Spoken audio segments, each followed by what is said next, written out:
PAN atas nama Ibu Erniwati, Partai PAN nomor 3 dan kali ini nomor 3. Kami datang ke sini bersama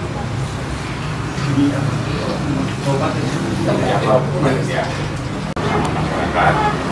Kami datang di tempat ini karena ada beberapa hal yang ingin kami sampaikan, bahwa ini adalah pengaduan kami karena terjadi beberapa kecurangan yang terjadi, dan kecurangan ini terjadi di TPS 3 Desa Lidi, Kecamatan Perwil, dan mereka juga termasuk dalam daftar satu. Jadi hal ini bagi kami sangat merugikan dan bahkan mencederai demokrasi itu sendiri. Kita sedang berjuang bagaimana cara kita menegakkan keadilan. Kemudian yang berikut, ini merupakan pemilu yang langsung, bebas dan rahasia, jujur dan adil.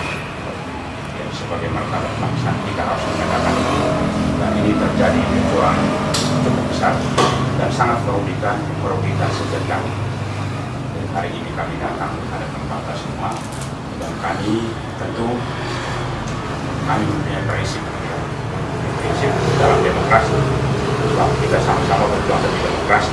Keadilan dan kejujuran itu menjadi modal utama untuk kita semua. Jadi ini terjadi berkaitan dengan pemilu yang tanggal 15 Februari tahun 2024 TPS 3 Desa Lidi, Kecamatan Perwil. Dari tanggal 14 itu, dan itu bagi kami sangat tidak masuk akal, ya, karena masyarakat menyaksikan itu pada saat itu saat perhitungan suara, dan masyarakat yang saya hadirkan mereka ini karena mereka adalah pemilih, mereka punya hak untuk bersuara. Ternyata hasil pemilu perhitungan pertama kita hanya mendapatkan 2 suara atas nama Ibu Erniwati.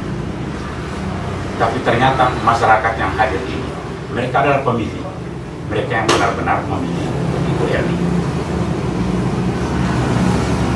Hasil akhirnya, ya kita masyarakat, kita berjuang, ya kita menyuarakan itu, dan kita melaporkan itu kepada KPPS bahwa ini terjadi hal yang tidak baik, termasuk kecurangan dalam perhitungan suara.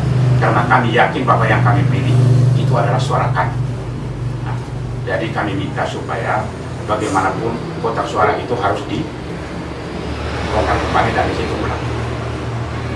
Dan itu sempat terjadi percecokan, ya, percecokan di antara masyarakat dengan penyelenggara pemilu.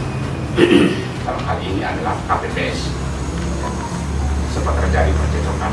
Hasil akhirnya karena memang tanda tangan saksi, berita acara juga belum berjalan, belum dilakukan itu, terpaksa melakukan hitungan ulang.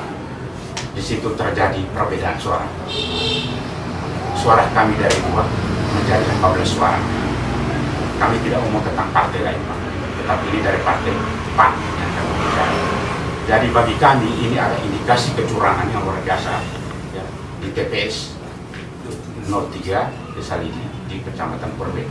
Tentu saya yakin, bagi saya sangat yakin, dan tim kami yakin bahwa ini akan terjadi kecurangan bukan cuma satu TPS. Jelas bisa ini terjadi di setiap TPS yang ada di Perwil. Jadi kami dengan tegas minta supaya hal ini bisa dilakukan perhitungan ulang suara. Karena ini kita harus buktikan hal ini di hadapan publik, bahwa bagaimana kita menyelenggarakan pemilu secara jujur dan adil. Jadi itu sementara itu saya dari saya. Kita di Bawaslu itu memang ada kewenangan untuk menangani terkait dengan laporan pelanggaran pemilu dan juga temuan pelanggaran pemilu. Jadi kita semua itu berproses, itu kita menggunakan Bawaslu nomor 3 tahun 2022 dengan penanganan temuan juga laporan pelanggaran pemilu. Jadi mekanisme dalam penanganan pelanggaran itu kita semua mengatur di dalam peraturan Bawaslu. Bahwa kalau satunya itu pelanggaran terkait dengan laporan dari masyarakat, kira-kira prosesnya kita seperti apa? Terus kalau seandainya itu berupa temuan, itu prosesnya kita seperti apa? Jelasnya bahwa mungkin Bapak juga tahu tuh, kalau seandainya kita proses masalah ini pasti ada waktu ya. Ada beberapa tahapan yang mungkin kita lakukan. Terkait dengan penyelidikan terus kita juga. Sudah terpenuhi, maka kami akan revisi dan kita lanjut. Dan ketika laporan itu belum terpenuhi syarat kurun material, nanti kita kembalikan lagi waktunya 2 hari bagi mereka untuk melengkapi. Nah sekarang kalau misalnya kejadian itu di tanggal 14 ya, tanggal 14 berarti waktu ini kan, berarti waktu ini sekarang tanggal berapa ya? Nah, kalau mereka lapor nanti sebentar saya buatkan punya form buat mereka harus isi. Nanti sebentar nanti komisioner mereka plenokan dulu.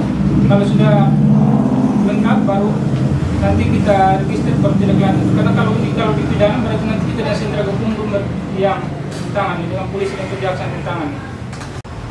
Setiap hari Senin sampai dengan Jumat, Senin sampai Kamis, Jumat, Kamis itu dia jam 8 sampai jam 4 sore. Kalau Jumat itu sampai jam setengah 5 sore. Nah, itu laporan. Itu aturan itu. Jadi kalau memang sekarang Jadi Bapak itu sudah istilahnya menerima data